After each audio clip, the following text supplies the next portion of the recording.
Hello friends, सबसे पहले आपको शिक्षक दिवस की हमारी तरफ से बहुत बहुत हार्दिक शुभकामनाएं। और यहाँ पे हम बात कर रहे हैं अशासकीय सहायता प्राप्त संस्कृत विद्यालय में संविदा शिक्षक भर्ती की शैक्षिक अर्हता के बारे में। तो हमारे बहुत से भाई बहनों ने हमसे ये पूछा है कि इसकी शैक्षिक अर्हता क्या है, क्या मांगा है, हमें समझ में नहीं आ रहा है। आप इस पर एक वीडियो बनाइए, हमें शैक्षिक अर्हता क्या है इसकी उसके बारे में बताइए।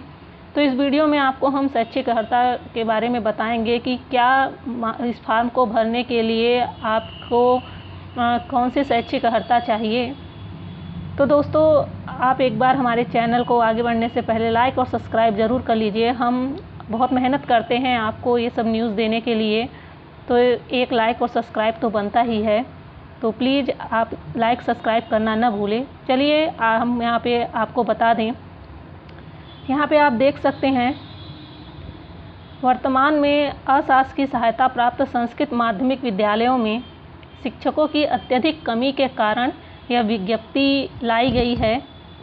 तो यहाँ पे नियमित शिक्षकों की व्यवस्था जब तक नहीं हो जाती है, तब तक वैकल्पिक व्यवस्था के रूप में जनपद स्तर पर गठित समिति द्वारा उत्तर प्रदेश माध्यमिक संस्कृत शिक्षा परिषद संस्थाओं के प्रधानों और अध्यापकों एवं संस्थाओं के अन्य कर्मचारियों की नियुक्ति तथा सेवा शर्तें विनियमावली 2009 में वर्णित शैक्षिक अर्हता के आधार पर अशासकीय सहायता प्राप्त संस्कृत माध्यमिक विद्यालयों एवं राजकीय संस्कृत विद्यालयों में मानदेय पूर्व मध्यमा स्तर हेतु ₹12,000 और प्रति माह एवं उत्तर मध्यमा स्तर हेतु 15,000 प्रति माह के आधार पर नितांत अस्थायी रूप से संस्कृत शिक्षकों की व्यवस्था किए जाने का निर्णय लिया गया है यहाँ पे।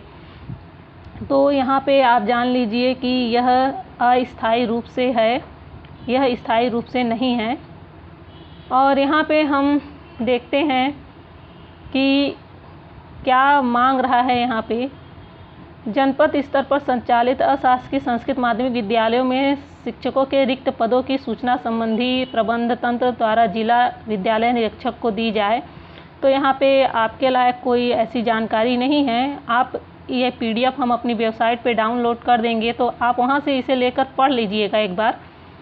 और यहाँ पे है नियत मानदेय पर चयन हेतु विषयवार निर्धारित न्यूनतम शैक्षिक अर्हता एवं आवेदन प्राप्ति के स्थान पर उल्लेख करते हुए अंतिम दिनांक, जो साधारणतः विज्ञापन प्रकाशन के दिनांक से 21 दिन से कम नहीं होना चाहिए, विहित करते हुए विज्ञप्ति किया जाएगा। तो यहाँ पे आपका जिला अभ्यर्थी द्वारा आवेदन पत्र संबंधित विद्यालय के, यहाँ पे बहुत से लोगों ने पूछा है, बहुत से भाई बहनों ने हमारे पूछा है कि कैसे हम ईमेल आईडी पे पहले भेजें कि पहले अपने आवेदन पत्र को पहले हम रजिस्टर डाक द्वारा भेजें। तो ये उसका आंसर है। अभ्यर्थी द्वारा अपना आवेदन पत्र संबंधित विद्यालय को रजिस्टर डाक द्वारा प्रेषित किया जाएगा तथा उसकी छाया प्रति पहले आप रजिस्टर डाक द्वारा इसे प्रेषित कर देंगे, फिर उसकी छाया प्रति जिला विद्यालय निरीक्षक के ईमेल आईडी पर प्रेषित करेंगे। ठीक है, यानी पहले आप रजिस्टर डाक द्वारा आप अपने सारे आवेदन पत्र को भेज देंगे, फिर उसकी छाया प्रति को ईमेल आईडी पर उसके बाद भेजेंगे और जिला विद्यालय निरीक्षक की ईमेल आईडी को विज्ञप्ति में प्रकाशित कराया जाएगा। तो जब इसकी विज्ञप्ति निकली गई है, तो आपको इसकी विज्ञप्ति 24 तारीख के अमर उजाला पेपर में और 25 तारीख के अमर उजाला पेपर में मिल जाएगी। उस दिन निकली हुई थी इसकी विज्ञप्ति, तो आप लोग देख लीजिए। इसकी विज्ञप्ति और भी निकली है, धीरे धीरे करके सारी विज्ञप्ति निकाली गई है, तो आप उसमें देख सकते हैं। तो जो विज्ञप्ति निकली है उसी में आपको ईमेल आईडी दिया गया होगा, तो आपको ईमेल आईडी वहीं से प्राप्त हो जाएगा। अन्यथा हम इसकी ईमेल आईडी आपको अपने डिस्क्रिप्शन बॉक्स में हम अपने उसमें दे देंगे, तो आप वहाँ से ज़रूर देख लीजिएगा अगर आपको नहीं मिल रहा होगा तो। आगे देखते हैं, विज्ञापन प्रकाशन की तिथि के समय अभ्यर्थी की आयु 21 वर्ष पूर्ण होनी चाहिए। तो आपकी जब विज्ञापन प्रकाशन जिस समय यानी 23 तारीख को विज्ञापन निकाला गया था, तो उस समय आपकी आयु 21 वर्ष पूर्ण हो जानी चाहिए। किसी अभ्यर्थी द्वारा अधिकतम 5 विद्यालय में आवेदन कर सकते हैं आप। और प्राप्त आवेदन पत्रों की स्क्रूटनी जिला विद्यालय निरीक्षक द्वारा अपनी देख रेख में कराई जाएगी। तो यहाँ पे कुछ नहीं है। यहाँ पे आगे देखते हैं इसकी, यहाँ पे दिया गया है कि चयन समिति द्वारा अभ्यर्थियों के शैक्षिक पृष्ठभूमि एवं साक्षात्कार के अंकों के आधार पर चयन की कार्यवाही की जाएगी। शैक्षिक पृष्ठभूमि से 120 अंक और 80 अंक आपको प्रदान किए जाएंगे। कहाँ? साक्षात्कार में। तो आइए अब यहाँ पे हम आपको बता दें कि शैक्षिक पृष्ठभूमि आपकी मतलब किस तरह से यहाँ पे बनेगा अंकों का। तो यहाँ पे देखते हैं हाई स्कूल में जो प्रथम श्रेणी में हाई स्कूल पास किया होगा उसको 10 अंक यहाँ प्राप्त होंगे, और द्वितीय श्रेणी में जिसने हाई स्कूल प्राप्त किया है उसे 5 अंक प्राप्त मिलेंगे, और तृतीय श्रेणी में जिसने पास किया है उसे 2 अंक दिए जाएंगे। अब ये इंटरमीडिएट में इसी तरह होगा। 20 अंक दिया जाएगा प्रथम श्रेणी के पास अभ्यर्थी को, 10 अंक दिया जाएगा द्वितीय श्रेणी के पास अभ्यर्थी को, और 5 अंक दिया जाएगा तृतीय श्रेणी के पास अभ्यर्थी को। और स्नातक के लिए क्या है, 30 अंक दिए जाएंगे आपको जो प्रथम श्रेणी में स्नातक पास होगा, और 15 अंक दिए जाएंगे जो द्वितीय श्रेणी में पास होगा। लेकिन यहाँ पे तृतीय श्रेणी के लिए अनर्ह बताया गया है, इसे मान्य नहीं किया गया है तृतीय श्रेणी को। और प्रशिक्षण उपाधि यानी बीएड के लिए आपको सिद्धांत और थ्योरी, ये थ्योरी और प्रैक्टिकल, इसमें प्रैक्टिकल के लिए सिद्धांत और व्यवहार के अंक होंगे। तो प्रथम श्रेणी में जिसने थ्योरी में जिसने प्रथम पाया है और प्रैक्टिकल में प्रथम पाया है तो उसे 40 अंक दिए जाएंगे। थ्योरी और प्रैक्टिकल के 40 अंक होंगे, और थ्योरी में जिसने प्रथम पाया है और प्रैक्टिकल में द्वितीय पाया है तो उसे 36 मिलेगा, और थ्योरी में जिसने द्वितीय पाया है और प्रथम पाया है प्रैक्टिकल में तो उसे 32 मिलेगा, 32 अंक दिए जाएंगे। और थ्योरी में जिसने द्वितीय पाया है और प्रैक्टिकल में भी द्वितीय पाया है तो उसे 24 अंक कुल मिला के दिए जाएंगे। अतिरिक्त शैक्षिक अर्हता पर प्रदान किए जाने वाले अंक निम्नवत होंगे। तो यहाँ पे जिसने स्नातकोत्तर किया हुआ है, एमए किया हुआ है, उसे 10 अंक प्राप्त दिया जाएगा। जो प्रथम श्रेणी में है तो उसे 10 अंक दिया जाएगा, और जो द्वितीय श्रेणी में है उसे 5 अंक दिया जाएगा। और पीएचडी के लिए यहाँ पे सिर्फ 10 अंक, प्रथम श्रेणी के लिए 10 अंक ही दिया जा रहा है। यहाँ पे पीएचडी के लिए भी 10 अंक दिया जा रहा है। अब ये आ जाइए यहाँ पे उत्तर मध्यमा। अभी तक हमने पूर्व मध्यमा का देखा है, अब उत्तर मध्यमा का हम देख रहे हैं। ऊपर हमने जो बताया था वो पूर्व मध्यमा का है, अब उत्तर मध्यमा का यानी 11 से 12 तक के लिए है।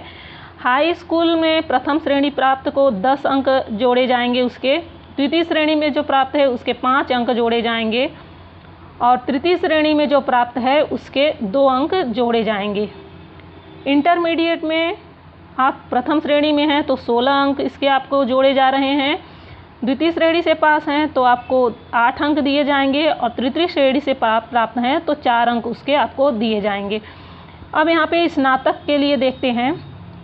तो स्नातक में आपको किस तरह से दिया जाएगा।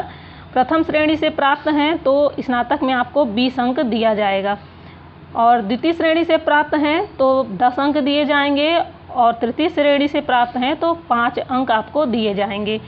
और स्नातकोत्तर के लिए 24 अंक निर्धारित किया गया है प्रथम श्रेणी में, 12 अंक द्वितीय श्रेणी में, और तृतीय श्रेणी को मान्य नहीं किया गया है।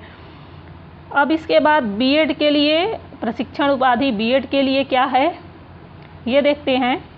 थ्योरी में आपको यहाँ पे थ्योरी में आपको दिया जा रहा है प्रथम, और प्रैक्टिकल में भी प्रथम है तो 30 अंक दिए जाएंगे, और थ्योरी में प्रथम है और प्रैक्टिकल में द्वितीय है तो 24 अंक उसके लिए दिए जाएंगे। और अगर थ्योरी में द्वितीय हैं और प्रैक्टिकल में प्रथम है तो उसके लिए 20 अंक आपको दिए जाएंगे, और अगर थ्योरी में द्वितीय हैं और प्रैक्टिकल में भी द्वितीय हैं तो उसके लिए मात्र 16 अंक ही आपको प्रदान किए जाएंगे। यहाँ पे अब देख लीजिए, अभ्यर्थी के चयन की तिथि को राज्य सरकार के विद्यमान आरक्षण नीति के अनुरूप अनुसूचित जाति, अनुसूचित जनजाति, पिछड़ा वर्ग को नियमानुसार आरक्षण देय होगा। क्षैतिज महिला आरक्षण अभ्यर्थी, अब यहाँ पे कुछ भाई बहनों ने आरक्षण के बारे में पूछा था, तो यहाँ पे आरक्षण दिया जा रहा है। आरक्षण यहाँ पे महिला क्षैतिज, यहाँ पे क्षैतिज आरक्षण की बात हो रही है। महिला अभ्यर्थियों, दिव्यांगजनों, स्वतंत्रता संग्राम सेनानियों के आश्रितों तथा भूतपूर्व सैनिकों एवं यहाँ पे स्वयं का कोटा चयन की तिथि को उत्तर प्रदेश लोक सेवा अधिनियम 1993, 97 तथा 99 तथा यथा संशोधित के अनुसार होगा। तो ये उस नियमावली जो 93 और 97 और 99 में बनाई गई थी, तो उनके अनुसार ये करेंगे। और इन आरक्षित रिक्तियों के प्रति चयनित अभ्यर्थियों को उन श्रेणियों में रखा जाएगा जिससे संबंधित हैं। उत्तर प्रदेश शासन क्रमिक अनुभाग द्वारा जारी शासनादेश दिनांक 14 मार्च 2019 में विहित आर्थिक रूप से कमजोर वर्ग को 10% आरक्षण प्राविधि अनुसार दिया होगा। तो यहाँ पे जो भी हमारे भाई बहन आर्थिक रूप से पिछड़े हुए रूप से कमज़ोर वर्ग के हैं, तो वो अपना प्रमाण पत्र जरूर लेके जाएं, क्योंकि उन्हें यहाँ पे 10% का आरक्षण प्रदान किया जाएगा। विज्ञापन में यथाविहित सामान्य एवं पिछड़ा वर्ग के अभ्यर्थियों हेतु फीस है ये 250 रुपये, और आर्थिक रूप से कमज़ोर एवं अनुसूचित जाति के लिए 150 रुपये, और अनुसूचित जनजाति के लिए 100 रुपये का बैंक ड्राफ्ट अथवा रेखांकित पोस्टल आर्डर संस्था प्रबंधक के पक्ष में देय होगा। मानदेय पर चयनित शिक्षक की सेवाओं एवं व्यवस्था को सत्र 2021-22 एवं 22-23 ग्रीष्मकाल की अवधि को छोड़कर नियमित चयनित शिक्षक के आने तक जो भी पहले हो पर स्वतः समाप्त हो जाएगी। जब नियमित चयनित शिक्षक आएंगे तो आपकी सेवा उस समय स्वतः समाप्त कर दी जाएगी। यहाँ पे और भी देख लेते हैं।